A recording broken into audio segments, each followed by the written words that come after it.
Not surprisingly, certain premiers defended their decision, with all their decisions regarding COVID. Also, not surprisingly, a report came out and was very critical of them. Naturally, they'll defend it. Who knew? Schools should have stayed open. Who knew? And a UFC fighter by the name of Beneil Dariush, who is Iranian-American, devout Christian, wins his fight, dedicates it, basically, preaches Jesus Christ in his post-fight speech in the middle of the octagon. And where's he do this? Only in Abu Dhabi. Think about the primary religion and government of that country.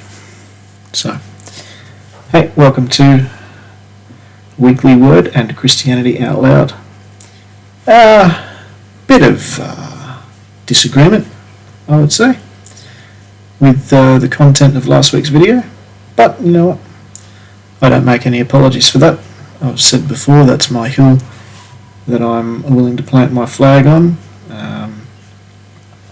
If you disagree with me that children, perfectly healthy children, should not be receiving double mastectomies, hysterectomies, and being chemically castrated and made infertile all before they reach puberty, if you disagree with me on that, I would say that's an irreconcilable difference that you and I therefore have. Pretty clear on where I stand, pretty clear in the name of the channel, so there you go. Anyway, moving on to this week. Report came out. This was NCA Newswire, posted on news.com.au.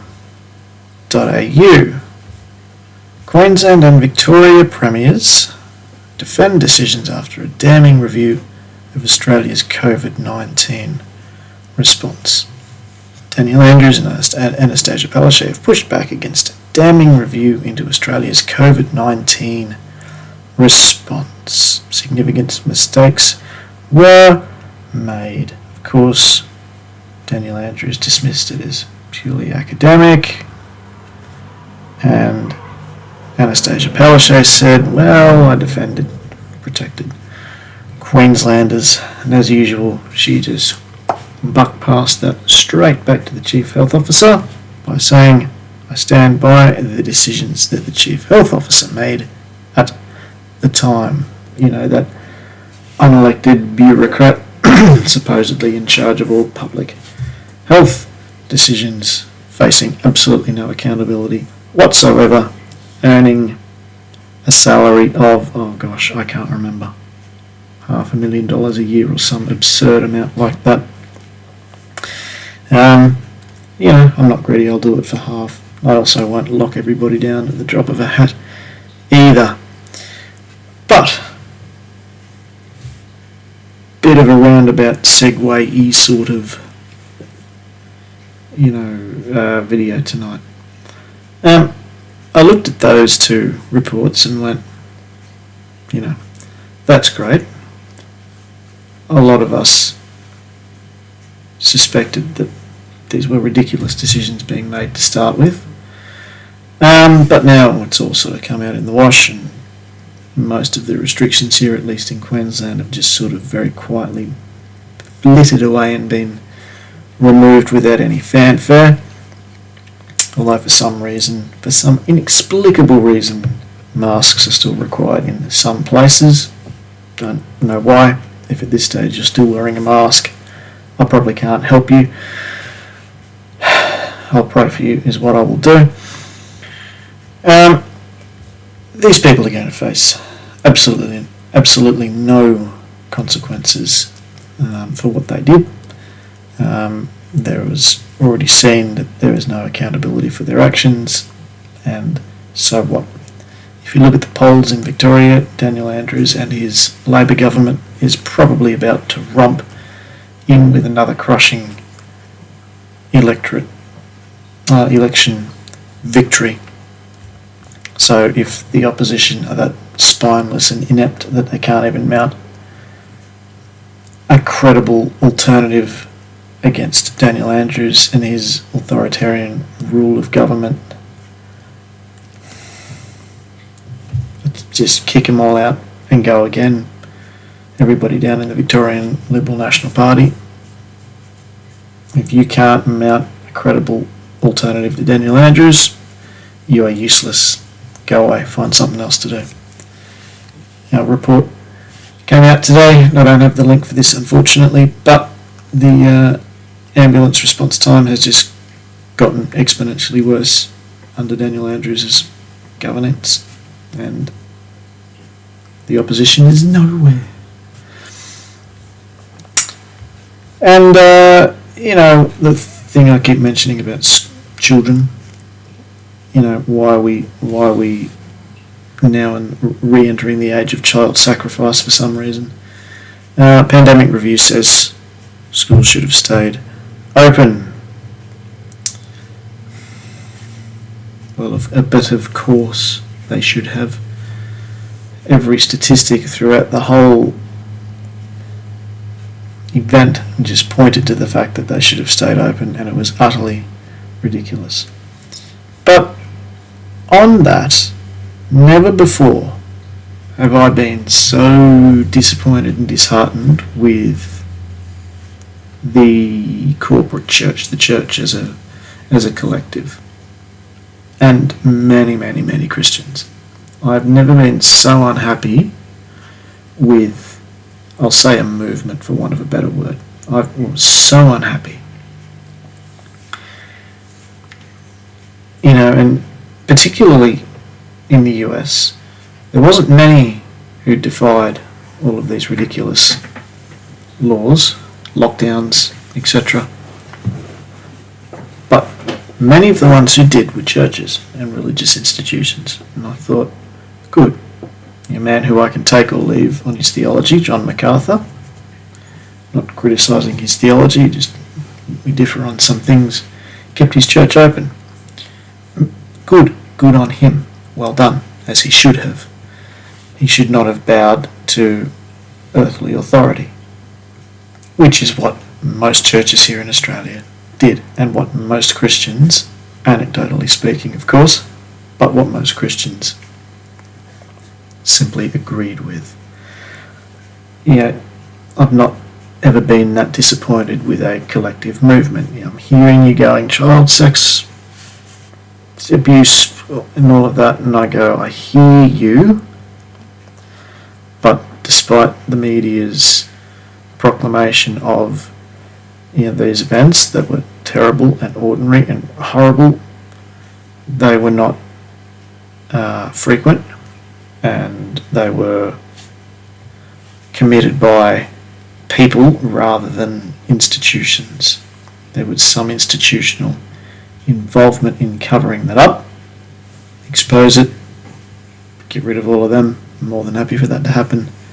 But this lockdown, shutdown, this was just agreed to, adhered to, blanket statements by many churches going, oh, government has said we must close, therefore we will.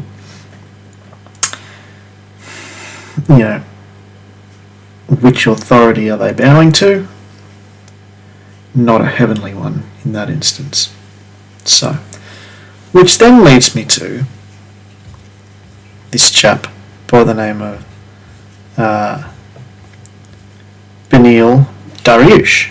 And I only heard about this morning on another channel that I follow, and I thought I must bring this to light, only because I'm sure how many people who watch any of this will have heard of this man. But he wins his fight in Abu Dhabi, Ultimate Fighting Championship, UFC, wins his lightweight fight in unanimous decision. And in his post-fight interview in the cage says, my people in Iran, as I said, he's Iranian-American, so Iranian background, I know you are struggling, I know you are fighting for freedom. I want you guys to know that we're praying for you and we love you. There's a fair bit going on in Iran at the moment. But bear in mind, he's in the middle of a cage, having just fought a very intense fight. I'm sure all fights are intense. So he's got all this adrenaline and emotion, and very clear-headedly knowing that he's in a ring surrounded by Muslims in an Islamic country run by Islamic law. He says this, and the links will be below. There is true freedom, a freedom that no one can take from you, in the name of Jesus Christ, the Son of God. Don't ever forget that. If you remember one thing I say, remember that.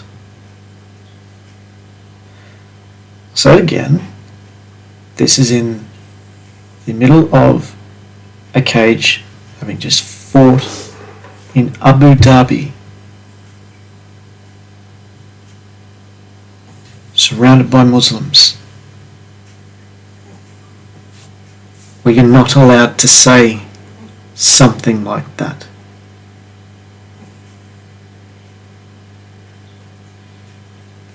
What has he got to lose by saying that in the middle of a cage surrounded by Muslims in Abu Dhabi? Probably everything. The fact that this is a worldwide broadcast, are you telling me that doesn't get back to authorities in Iran? Are you telling me he doesn't have family in Iran? Are you telling me that they're now not having to watch where they walk? Of course they are. So this man, when he has much to lose, stands up, proclaims the name of Jesus. And back to our churches that from April 2020 went, government must be obeyed. The community doesn't need us. Local community doesn't need us. We don't need to be open for people who may have questions. For people who may be searching for meaning. People who've just lost their jobs. People who don't know what's going on. Obviously they don't need to walk through our front doors. They don't need to ask us questions about how we're going to get through, how we're going to cope with this uncertainty. That's what most churches here in Australia did. And you know what?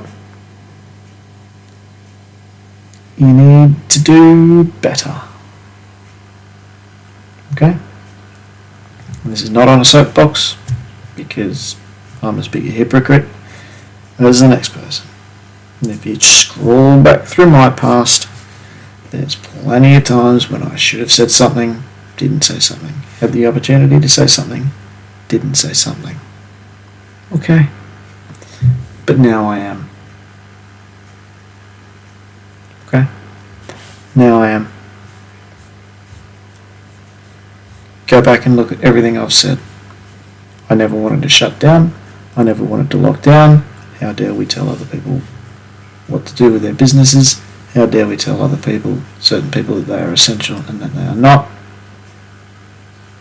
Barring that, how dare our Premier fly all the way to Japan to bid for the 2032 Olympics when we're the only credible bid, when the rest of us have to work from home using the internet, when she could have done the same thing. But hey, who am I? I'm not in government, I'm not a chief health officer. So tomorrow, as you go about your day, spare a thought for Benil Dariush. Say a prayer for him, that the Lord may continue to strengthen him and give him the courage to stand up surrounded by Muslims and preach the name of Jesus Christ. Just think about that, because I'll be thinking about that if I get to a point tomorrow where I go, gee, it's a bit hard for me to share the gospel here, I'm going to remember him and go, it's actually not so bad. Pretty sure I'll be right. I can share the gospel right here and now in this instance. So be encouraged. Be encouraged. Don't be disheartened. If it's good enough for a guy to stand up in the middle of an Islamic country and preach the freedom in the name of Jesus Christ, then it's pretty good. It's good enough for me to do it in my workplace with my neighbours in my community and not be ashamed of it or scared of the consequences. So, until next week, be encouraged. God bless.